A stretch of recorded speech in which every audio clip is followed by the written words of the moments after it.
Learn the basics of the verb to be in both present and past tenses with this comprehensive tutorial. Understand how to correctly use am, is, and are in the present tense, and was and were in the past tense. We'll cover affirmative, negative, and question forms with clear examples and practice exercises to reinforce your learning, perfect for beginners and those looking to strengthen their English grammar skills. Join us in this engaging lesson and master the essentials of one of the most important verbs in English. Hi, John. I've been thinking a lot about English grammar lately, especially the verb to be.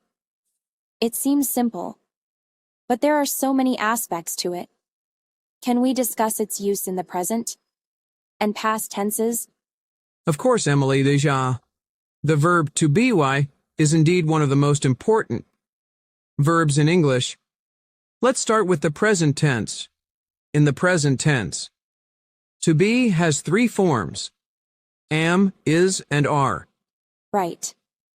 Am is used with the first person singular, is with the third person singular, and are with the second person singular, and all plurals. For example, I am a student, he is a teacher, and they are friends. Exactly. The present tense of to be is used to describe the current state of being or condition of the subject. It's also used to give information about the subject, identify or classify the subject, and talk about locations. So, if I say, she is happy, I am describing her current state of being. And if I say, this is a book, I'm identifying what the object is. Yes, that's correct. Another important use of the present tense of to be is to form the present continuous tense. For example, I am eating, she is running, and they are studying. Here, to be helps to indicate actions that are happening right now. That makes sense. Now, what about the past tense? The past tense of to be uses was and were. Was is used with the first and third person singular, while were is used with the second person singular and all plurals. Yes, the past tense forms I, was, and were are used to describe conditions or states of being that existed in the past. For example, I was tired, he was happy, and they were at the park. So if I say, we were students, it means that at some point in the past, we were in that state or condition. Precisely. The past tense of to be is also used in the past continuous tense, which describes actions that were ongoing in the past. For example, I was reading, she was cooking, and they were playing. I see. The verb to be really is versatile, but I've noticed that it can also be used in questions and negative sentences. Can we talk about that? Definitely. In questions, going to be is typically placed before the subject. For instance, are you ready? Or, was he there? In negative sentences, to be is combined with not. For example, I am not tired, she is not here. Or, they were not playing. And in informal speech, not is often contracted, right? Like I'm not, isn't, and weren't. Exactly. Contractions are very common in spoken English and informal writing, and so you'd often hear, I'm not hungry, he isn't coming, and they weren't there.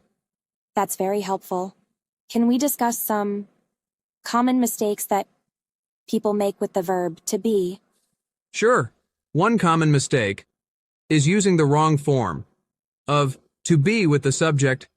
For example, saying he are instead of he is. Another mistake is using was instead of were with plural subjects, like saying they was instead of they were. Another issue I've seen is with non-native speakers. They sometimes forget to use to be in sentences where it's required. For example, saying she happy instead of she is happy. Yes, that's a common issue. The verb to be is crucial for making grammatically correct sentences so forgetting to use it can lead to confusion. Another point to remember is the correct use of to be in passive sentences, like the book was written by her. Passive sentences. That's another area where to be plays a key role. The passive voice often uses to be plus the past participle of the main verb, right? Correct. For example, the cake was baked by John, or the project is being reviewed by the committee. The verb to be helps to form the passive voice, which shifts the focus from the doer of the action to the action itself or the recipient of the action. Speaking of different structures, how does to be function in conditional sentences? Great question. In conditional sentences, just especially in the subjunctive mood, to be often appears as were, even with singular subjects. For instance, if I were you, I would study more. Or, if she were here, she would know what to do. The subjunctive mood. That's always tricky. Using were instead of was in such hypothetical situations is something many learners find challenging. Yes, the subjunctive mood can be tricky, but it's important for expressing wishes, hypotheticals, or conditions contrary to fact. For example, I wish she were here. Or, if he were taller, he could reach the shelf. Thanks, John. This has been really insightful. Just to recap, the verb to be is used in the present tense as am, is, and are, and in the past tense as was and were. It's essential for forming continuous tenses, passive voice questions, and negative sentences. Exactly. And remember, correct usage of to be is fundamental to clear and accurate English communication. Practice and familiarity with different contexts will help solidify your understanding. I appreciate your help, John. I feel much more confident about using the verb to be correctly now. Anytime, Emily. Remember, mastering to be is a big step towards mastering English grammar as a whole. Keep practicing and you'll keep improving. Can you give an example of present tense of to be? The present tense forms of to be, am, is, are serve multiple functions, describing states and conditions. I am tired. She is happy. They are excited. Providing information or identifying subjects. This is a pen. You are a doctor.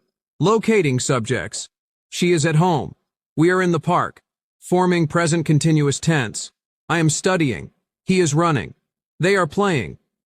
The past tense forms of to be, was, were, also serve several purposes. Describing past states and conditions. I was tired. He was happy. They were excited. Providing past information or identifying subjects. That was a great movie. She was a teacher. Locating subjects in the past. He was at the store, or we were in the park. Forming past continuous tense. I was studying. She was running. They were playing. Please subscribe to the channel, friends. If you want to support my YouTube channel, like the videos, you can join the YouTube channel and click on the super thank you button. Thank you for your support. Take care. See you in the next English training video.